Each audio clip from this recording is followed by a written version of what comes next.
In this life, we're all going to go through storms. There's different seasons. And you know, in Mark chapter 4, verse 35 through 41, Jesus and his disciples are in a boat together, and Jesus is sleeping, and water, the winds and the waves kick up, and the water enters the boat, and the disciples become very afraid. They're in a storm, and it looks like their boat is about to sink. Have you ever felt like that? You're in the midst of a storm, and you feel like your boat's about to sink. Well, I want you to notice something.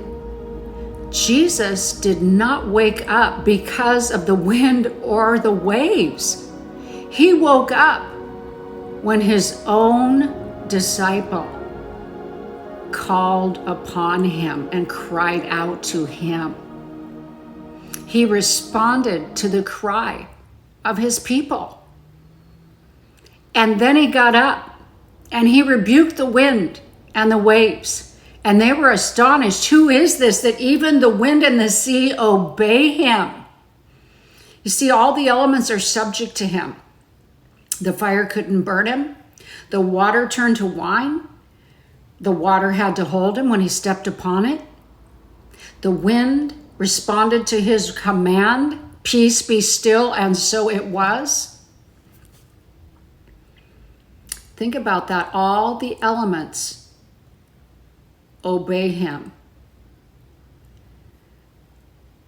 The grave couldn't hold him. The grave had to deliver him because he is the King of Kings and the Lord of Lords, and he is the one who triumphed over every storm. And the greatest enemy we will ever face is death, and Yeshua, Jesus, triumphed over death too. But what I want you to take with you from this is I know what it's like to be in a storm, and if you look around, it looks like you're about to be swallowed up. Because sometimes you don't see a way in sight. And the Lord sleeps through that moment peacefully in the boat with his disciples in Mark chapter 4.